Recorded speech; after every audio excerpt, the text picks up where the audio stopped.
Hi my name is Shivam. In इस video में हम जावा सीखने वाले हैं सिर्फ 20 मिनट्स में। तो सबसे पहले कोई भी कोड लिखने के लिए हमें एक एडिटर चाहिए होता है जैसे कि नोटपैड, एंड उस कोड को मशीन लैंग्वेज में कन्वर्ट करने के लिए हमें एक लैंग्वेज स्पेसिफिक कंपाइलर चाहिए होता है। तो एक IDE integrated development environment in दोनों का काम करता है, साथ में हमें वो कोड लिखने के लिए हेल्प भी करता है। तो वैसे ही जावा के लिए एक IDE ही है जिसका नाम है इंटेलिजेंट आइडिया। ये बिल्कुल फ्री है, हम इसकी वेबसाइट से इसको डाउनलोड कर लेंगे। इंस्टॉल करने के बाद आपको ये विंडो मिलेगी। आपको सीधा न्यू प्रोजेक्ट पे क्लिक करना है, अपना एक प्रोजेक्ट SDK चूज कर लेना है। अगर आपके यहाँ पे कुछ भी नहीं है तो सिंपली आप डाउनलोड JDK पे क्लिक करके ओपन JDK डाउनलोड कर सकते हो। JDK basically stands for Java development kit. इसी के थ्रू आप जावा की एप्लीकेशंस को बिल्ड एंड रन करते हो। फिर हम नेक्स्ट कर देंगे एंड अगेन नेक्स्ट, एंड अपने प्रोजेक्ट का नाम रख लेंगे जैसे कि hello world and then finish. तो जब भी आप जावा के किसी प्रोग्राम को रन करते हैं तो जावा का कंपाइलर उस .java फाइल को .class फाइल में कन्वर्ट करता है, जिसको हम बाइट कोड भी कहते हैं। And then JVM which stands for Java virtual machine. उस जावा वर्चुअल मशीन उस प्रोग्राम को रन करती है JRE के थ्रू, JRE विच इज जावा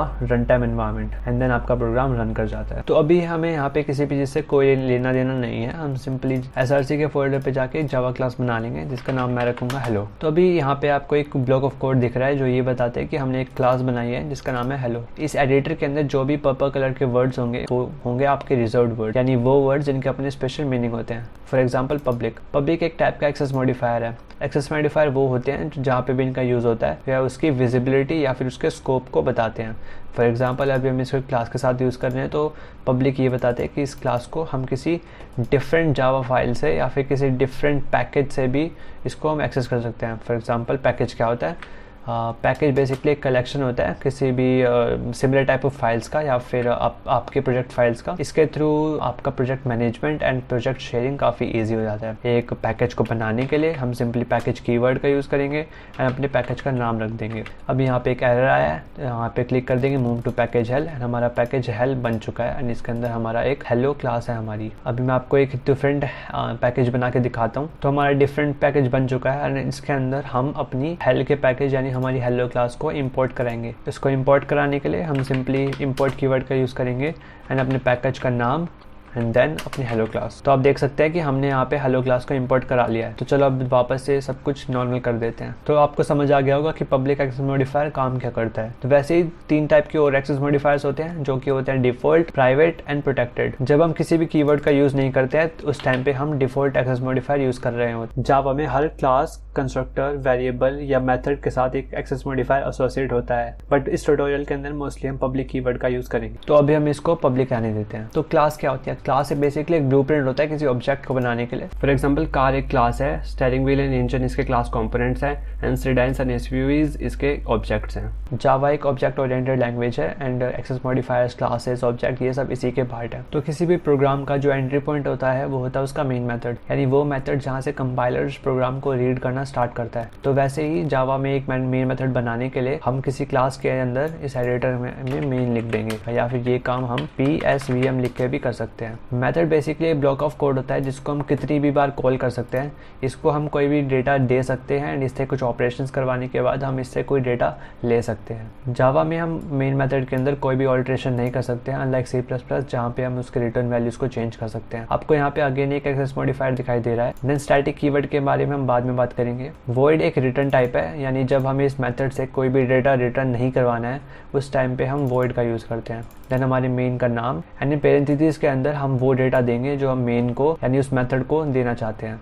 तो स्ट्रिंग आर्क्स को समझने के लिए पहले हमें ये समझना होगा कि जावा के अंदर हम डेटा स्टोर कैसे कराते हैं। तो जावा एक स्टैटिकली टाइप प्रोग्रामिंग लैंग्वेज है, यानी किसी भी वेरिएबल को इनिशियलाइज करने से पहले हमें उसे एक डेटा टाइप असाइन करना होगा, अनलाइक पाइथन। तो उस काम के लिए जावा हमें 8 प्रिमिटिव डेटा टाइप प्रोवाइड करता है, यानी वो डेटा टाइप जो बिल्ट इन होते हैं जो कंपाइलर समझता है। जैसे कि बूलियन एक 1 बिट का डेटा टाइप है, यानी इसके अंदर हम सिर्फ 2 वैल्यू डाल सकते हैं, इधर ट्रू या फिर फॉल्स। वैसे ही बाइट जिसका साइज होता है 8 बिट्स या फिर 1 बाइट जिसकी रेंज होती है ये। वैसे ही शॉर्ट्स एंड इंट जिसकी रेंज होती है रिस्पेक्टिवली। देन लॉन्ग के अंदर वैल्यू के बाद में हमें L लगाना पड़ता है ताकि हम कंपाइलर को डिफरेंशिएट करा सके लॉन्ग एंड इंट के बीच में। देन आते हैं हमारे फ्लोट के अंदर हम फ्लोटिंग पॉइंट नंबर इंस्टॉल करा सकते हैं। फ्लोट का साइज होता है 4 बिट एंड इसके अंदर हम 1 बिट साइन के लिए यूज करते हैं, 8 बिट हम एक्सपोनेंट पार्ट के लिए यूज करते हैं एंड 23 बिट्स हम सिग्निफिकेंट के लिए यूज करते हैं। यानी अगर एक फ्लोट नंबर को हम बाइनरी में ऐसे रिप्रेजेंट कराते हैं तो उसको सिंप्लीफाई करने के बाद वो कुछ ऐसा दिखेगा जिसमें से ये वाला पार्ट सिग्निफिकेंट होता है एंड ये वाला पार्ट हमारा एक्सपोनेंट होता है। वैसे ही डबल के अंदर हम डबल प्रिसिजन यूज करते हैं फ्लोट से। देन आते हैं हमारे कैर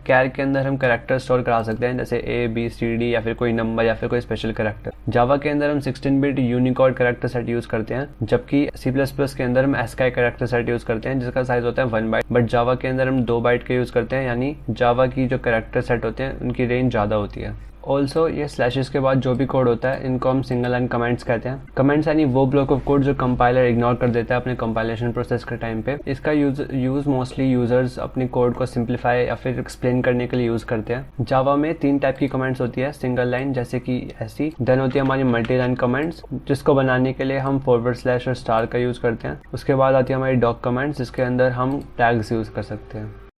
बट वॉट इफ अगर मेरे को कोई नाम स्टोर कराना है, फॉर एग्जांपल मुझे अपना नाम स्टोर कराना है, तो उस टाइम पे मेरी स्ट्रिंग क्लास काम आती है। तो स्ट्रिंग एक क्लास है, जैसे कि मेरी हेलो एक क्लास है, एंड स्ट्रिंग की क्लास का यूज़ करने के लिए पहले मुझे एक स्ट्रिंग क्लास का ऑब्जेक्ट बनाना पड़ेगा। तो किसी क्लास के ऑब्जेक्ट को बनाने के लिए सबसे पहले उस क्लास का मैं नाम लिख दूंगा एंड देन अपने ऑब्जेक्ट का नाम, then equals to and then new keyword का यूज़ करूंगा मैं उस अपने ऑब्जेक्ट को मेमोरी प्रोवाइड कराने के लिए। एंड देन उस क्लास के कंस्ट्रक्टर को मैं रन करूंगा एंड सिंस यहाँ पे हम स्ट्रिंग का ऑब्जेक्ट बना रहे हैं तो हम पैरेंथेसिस के अंदर अपने स्ट्रिंग को रख देंगे एंड यहाँ पे हमारा एक स्ट्रिंग का ऑब्जेक्ट बन गया। बट सेम काम हम इस तरीके से भी कर सकते हैं। इन दोनों में बस इतना ही फ़र्क है कि पहले के अंदर हमने एक स्ट्रिंग का ऑब्जेक्ट बनाया है, बट दूसरे के अंदर हमने एक स्ट्रिंग का लिटरल बनाया है। एक लिटरल एक कॉन्स्टेंट होता है जिसको हम किसी वेरिएबल के थ्रू रेफर कर सकते हैं। बट व्हाट इफ अगर मेरे को बहुत सारे बच्चों के नाम स्टोर कराने हैं, फॉर एग्जांपल मुझे 100 बच्चों के नाम स्टोर कराने हैं, तो अगर मैं उन 100 बच्चों को अलग अलग वेरिएबल दूंगा तो बहुत ज़्यादा टाइम कंज्यूमिंग होगा। तो इसके लिए एक बेटर वे होता है एरेज। तो एरेज एक डेटा स्ट्रक्चर होता है, यानी डेटा को स्टोर करने का एक तरीका। इसके थ्रू हम एक ही वेरिएबल के अंदर सिमिलर टाइप ऑफ बहुत सारा डेटा स्टोर करा सकते हैं। तो एक एरे को बनाने के लिए हम पहले जिस भी टाइप की हमें एरे बनानी है हम उसका नाम लिख देंगे। जैसे कि हमें अभी स्ट्रिंग की एरे बनानी है तो हम स्ट्रिंग लिख देंगे, then square brackets and then अपने एरे का नाम, देन न्यू कीवर्ड का यूज करेंगे, then string square bracket and then curly braces के अंदर हम अपना डेटा डाल देंगे सेपरेटेड बाय कॉमर्स। हम सेम काम इस वे से भी कर सकते हैं। देन एक थर्ड वे होता है जिसमें हम स्क्वायर ब्रैकेट्स के अंदर एक साइज दे देते हैं, यानी हम ये बता देते हैं कि हमारे जो स्ट्रिंग एरे 3 होगा वो 10 साइज से ज़्यादा नहीं होगा। एंड देन हम 1 बाय 1 करके इसके अंदर डेटा स्टोर करा सकते हैं with the help of index. तो इंडेक्स एक नंबर होता है जो हर एलिमेंट के साथ एसोसिएटेड होता है, यानी अगर हम 0 इंडेक्स के बारे में बात कर रहे हैं तो यानी हम एरे के फर्स्ट एलिमेंट के बारे में बात कर रहे हैं। तो यहाँ पे मैंने फर्स्ट एलिमेंट यू स्टोर करा लिया है, वैसे ही यहाँ पे मैंने अपना थर्ड एलिमेंट बनाना स्टोर करा लिया है। तो इसी के थ्रू हम किसी भी डेटा टाइप या फिर किसी भी क्लास के ऑब्जेक्ट की एरे बना सकते हैं। तो अभी यहाँ पे इन वेरिएबल्स के साथ कोई भी एक्सेस मॉडिफायर एसोसिएटेड नहीं है, क्योंकि स्टैटिक मेथड के अंदर हमें कोई एक्सेस मॉडिफायर की नीड नहीं होती। इन वेरिएबल्स को हम क्लास के अंदर यानी मेन मेथड से बाहर भी डिक्लेयर कर सकते हैं एज क्लास मेंबर्स, यानी अब ये क्लास मेंबर्स की तरह एक्ट कर रहे हैं। स्टैटिक को समझने के लिए चलो पहले अपना एक मेथड बना लेते हैं। तो सबसे पहले एक एक्सेस मॉडिफायर जैसे कि पब्लिक, एंड अभी हम स्टैटिक कीवर्ड का यूज नहीं करेंगे। देन हमारे मेथड का रिटर्न टाइप हम इसको वॉइड मान लेते हैं अभी। देन हमारे मेथड का नाम for example method A. Then parenthesis के अंदर हमें वो डेटा देना होगा जो हमें मेथड ए को देना है। अभी हम इसको खाली छोड़ देते हैं। जावा में स्क्रीन पे आउटपुट दिलाने के लिए हम सिंपली ये स्टेटमेंट यूज कर लेते हैं एंड इसके अंदर हम एक स्ट्रिंग आउटपुट कराएंगे। एंड अब इसको रन कराने के लिए हमें इसको मेन के थ्रू रन कराना पड़ेगा। बट यहाँ पे एक एरर आ गई, it says non static method can not be reference from static context. जैसे कि मैंने बताया क्लास सिर्फ एक ब्लूप्रिंट होता है किसी ऑब्जेक्ट को बनाने के लिए, यानी क्लास की मेंबर्स को और वेरिएबल्स को एक्सेस करने के लिए हमें क्लास का एक ऑब्जेक्ट बनाना पड़ेगा एंड देन उस ऑब्जेक्ट के थ्रू हम क्लास के इस मेथड को एक्सेस करेंगे। तो जैसे कि हमने स्ट्रिंग का एक ऑब्जेक्ट बनाया था, हम वैसे ही अपने हेलो क्लास का ऑब्जेक्ट बना लेंगे एंड देन इस हेलो के ऑब्जेक्ट के थ्रू हम मेथड ए को एक्सेस कर लेंगे लाइक दिस। एंड इसको रन करने के लिए हम सिंपली मेन के लेफ्ट में इस ग्रीन प्ले बटन को क्लिक कर देंगे एंड हमारा मेथड ए प्रिंट हो चुका है, यानी ये प्रोग्राम बिल्कुल सही है। तो चलो अब हम स्टैटिक कीवर्ड का भी यूज़ कर लेते हैं। बट यहाँ पे एक वार्निंग आ गई है, it's a static method access by instance reference, यानी इंस्टेंस रेफरेंस यानी हमने हेलो क्लास के इंस्टेंस से मेथड ए को एक्सेस करा है। तो चलो हम एच को हटा देते हैं। अब वार्निंग जा चुकी है, इसको रन करके देख लेते हैं, बिल्कुल सही है।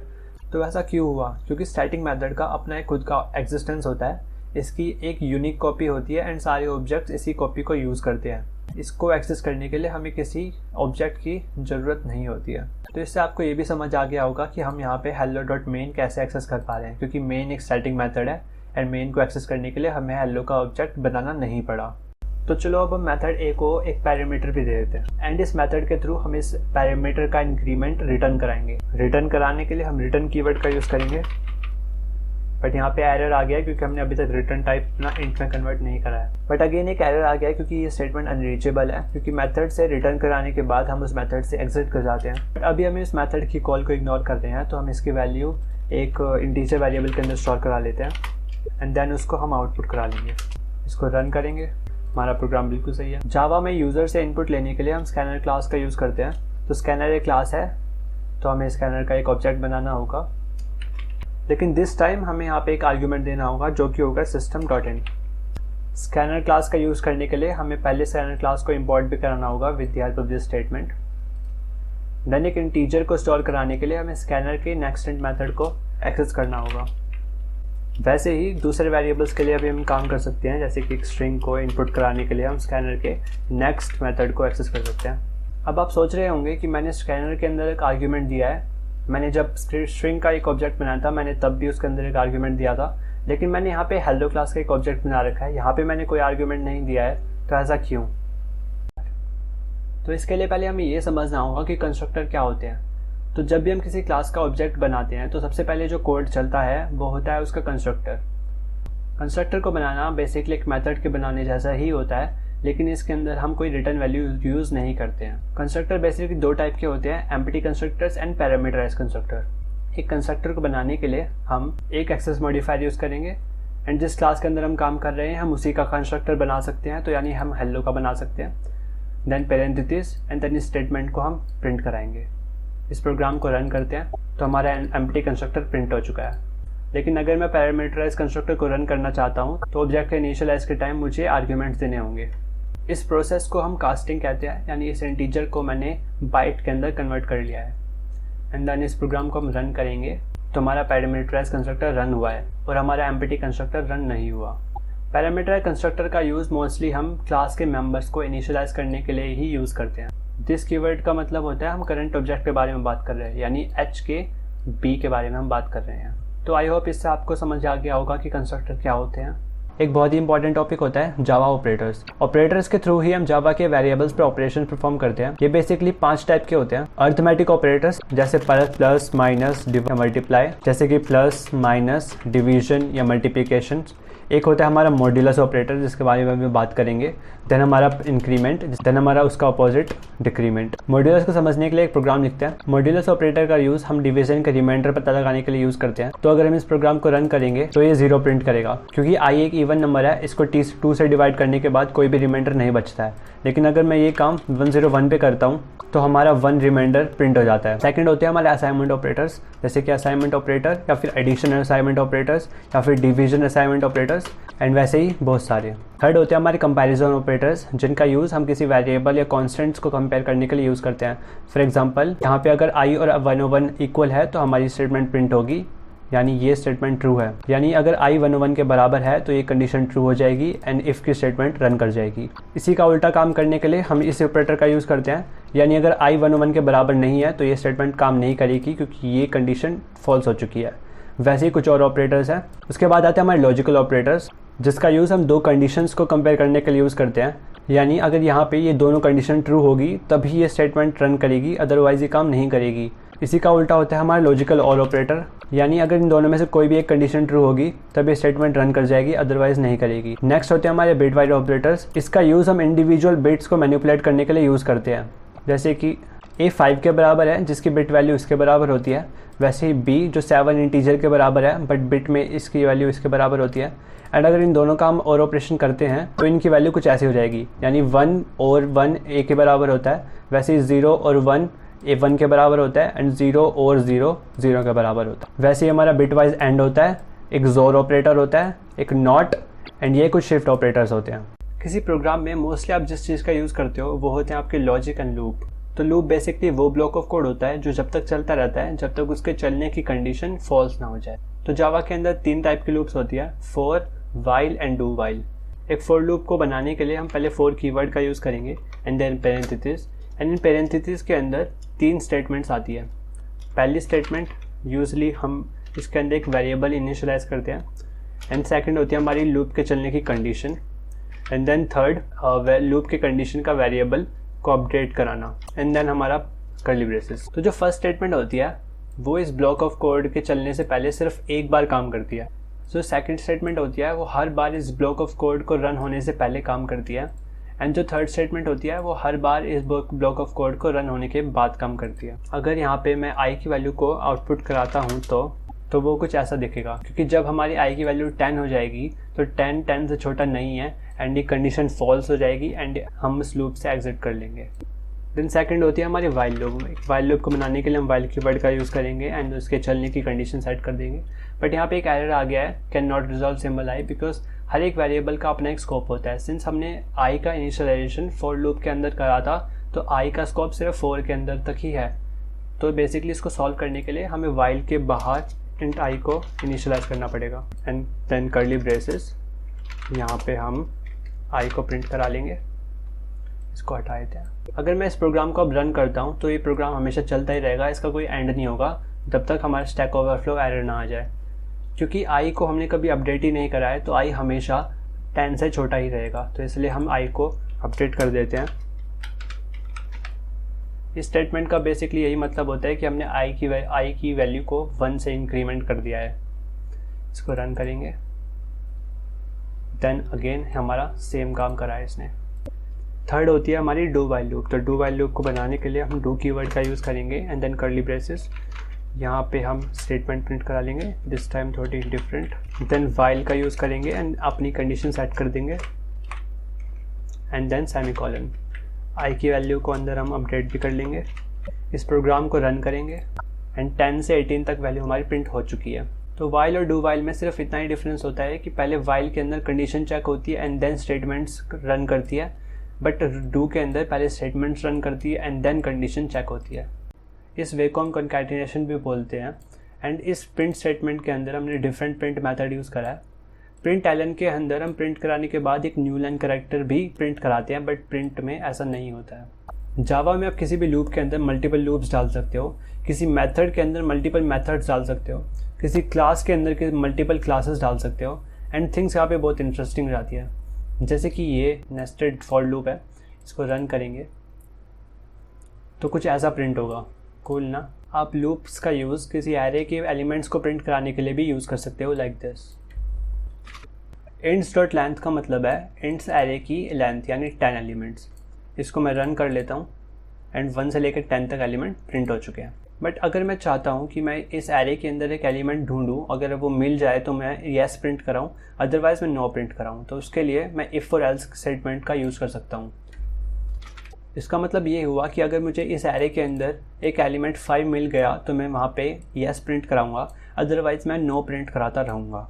इसको मैं रन कर लेता हूँ, then no no no no yes then no no, यानी जब मुझे 5 एलिमेंट मिला मैंने येस को प्रिंट करा लिया। अब एक डिफरेंट प्रोग्राम देख लेते हैं। इस प्रोग्राम के अंदर मैंने एक 2D एरे बनाई है, यानी एक एरे के अंदर एरे। इस लाइन का ये मतलब है कि मैंने कैरेक्टर एरे की ith एरे की लेंथ के बारे में बात कर रहा हूँ। इसके नेस्टेड लूप के थ्रू हम एरे के सारे एलिमेंट्स को प्रिंट कर लेंगे। इसको मैं अगर रन करता हूँ तो मेरे सारे एलिमेंट्स प्रिंट हो गए। बट अगर मैं चाहता हूँ कि किसी सर्टेन एलिमेंट के मिलने के बाद ही प्रोग्राम आगे रन नहीं करे तो उस टाइम मेरा ब्रेक कीवर्ड काम आता है। ब्रेक एक जंप स्टेटमेंट है, जैसे कि हमारी रिटर्न एक जंप स्टेटमेंट है, एंड इसका यूज़ हम करंट लूप से एग्जिट करने के लिए यूज़ करते हैं। तो अगर ये b के बराबर हुआ तो मेरी ब्रेक स्टेटमेंट रन कर जाएगी एंड मैं करंट फॉर लूप से बाहर निकल जाऊंगा। इस प्रोग्राम को रन करते हैं तो यहाँ पे आप देख रहे हैं जैसे ही ये b के बराबर हुआ तो ये ब्रेक स्टेटमेंट काम कर गई एंड हमारा b एंड c प्रिंट नहीं हुआ एंड सीधा हम सेकंड एरे के अंदर पहुँच गए। वैसे ही हमारी एक थर्ड जंप स्टेटमेंट होती है जिसको हम कंटिन्यू कहते हैं। कंटिन्यू का यूज़ हम करंट इटरेशन को स्किप करने के लिए यूज़ करते हैं। तो अगर यहाँ पे मैंने कंटिन्यू का यूज़ करा तो आगे की स्टेटमेंट्स को फॉर लूप प्रिंट नहीं करेगा एंड अपनी नेक्स्ट इटरेशन पे पहुंच जाएगा, यानी कि वो इस आगे के ब्लॉक ऑफ कोड को स्किप कर देगा एंड सीधा अपने थर्ड स्टेटमेंट को रन करेगा and then again condition check करके अपने ब्लॉक ऑफ कोड को दोबारा रन करने की कोशिश करेगा। तो कंटिन्यू का यूज़ कर लेते हैं, इसको रन करते हैं। तो आपने देखा कि यहाँ पे सिर्फ बी प्रिंट नहीं हुआ है क्योंकि वहाँ पे हमने कंटिन्यू का यूज़ करा था एंड देन हमारा सी के बाद सब एलिमेंट्स प्रिंट हुए हैं। सिंस हमने जंप स्टेटमेंट समझ लिया है तो अब हम स्विच स्टेटमेंट भी समझ सकते हैं। स्विच एक मल्टीवे ब्रांच स्टेटमेंट है, यानी इसके मल्टीपल एग्जीक्यूशन पॉइंट्स होते हैं। स्विच स्टेटमेंट को बनाने के लिए हम स्विच कीवर्ड का यूज करते हैं एंड पैरेंथेसिस के अंदर एक एक्सप्रेशन डालते हैं। इस एक्सप्रेशन को केस की वैल्यू के साथ मैच किया जाता है। अगर ये मैच कर जाता है तो हम केस के अंदर के ऑपरेशन को परफॉर्म करते हैं एंड अगर उस केस के अंदर ब्रेक है तो हम वहां से स्विच स्टेटमेंट से एग्जिट कर जाते हैं। अदरवाइज बाकी सारे cases regardless of the value वो एग्जीक्यूट हो जाते हैं। डिफॉल्ट केस तब एग्जीक्यूट होता है जब कोई भी केस मैच नहीं करता है। रैंडम क्लास के थ्रू हम कोई भी रैंडम नंबर जनरेट कर सकते हैं। इसके नेक्स्ट एंड के मेथड से हम बाउंड से एक कम तक का नंबर जनरेट कर सकते हैं, यानी इस स्टेटमेंट के अंदर 0 या फिर 1 का नंबर जनरेट हो सकता है एंड इस स्टेटमेंट के अंदर हम 0, 1, 2 इन तीनों में से कोई भी नंबर एक जनरेट हो सकता है। इस प्रोग्राम को रन कर लेते हैं तो हमारा एप्पल प्रिंट हो चुका है। ब्रेक कीवर्ड बहुत इंपॉर्टेंट होता है। अगर हम ब्रेक कीवर्ड का यूज़ नहीं करते हैं तो केस के मैच होने के बाद बाकी सारे केसेस की स्टेटमेंट्स भी एग्जीक्यूट हो जाते हैं regardless of the case, even the default method. तो एक बार ब्रेक कीवर्ड्स को हटा के देख लेते हैं एंड अब अगर हम इसको रन करते हैं तो इसके अंदर जैसे ही हमारा जे केस मैच हुआ तो हमारा जे प्रिंट हो गया एंड बाकी सारी स्टेटमेंट भी प्रिंट हो चुकी हैं। केसेस की वैल्यू के अंदर सिर्फ लिटरल्स एंड कॉन्स्टेंट्स ही आ सकते हैं। इसके अंदर आप कोई वेरिएबल नहीं बना सकते हो। जैसे कि अब अगर मैं सी वेरिएबल का यूज केस के अंदर यूज करता हूं तो यहाँ पे एक एरर आ जाता है। एक वेरिएबल को कांस्टेंट बनाने के लिए हम फाइनल कीवर्ड का यूज कर सकते हैं। तो सी अब हमारा कांस्टेंट हो चुका है एंड हमारा एरर भी जा चुका है। जावा बहुत ही वास्ट लैंग्वेज है एंड बहुत सारे इंपॉर्टेंट टॉपिक्स मैं इस वीडियो के अंदर नहीं ले पाया, जैसे कि जेनेरिक्स, कलेक्शंस, कॉन्करेंसी एंड ऊप के बहुत सारे टॉपिक। लेकिन इस वीडियो के अंदर मैंने वो इंपॉर्टेंट टॉपिक इंक्लूड करे हैं जिसको स्टडी करने के बाद आप एक जावा का बेसिक प्रोग्राम लिख सकते हो। अगर आपको जावा के बारे में और डेप्थ में पढ़ना है तो आप गीक फॉर गिग्स की वेबसाइट पे जा सकते हो और जावा के बारे में पढ़ सकते हो, या फिर आप फ्री कोड कैम्प के यूट्यूब चैनल पे जाके जावा की ट्यूटोरियल वीडियोस देख सकते हो, या फिर आप मुझे किसी टॉपिक पे वीडियोस बनाने के लिए कमेंट्स में सजेशन दे सकते हो। And thanks for watching.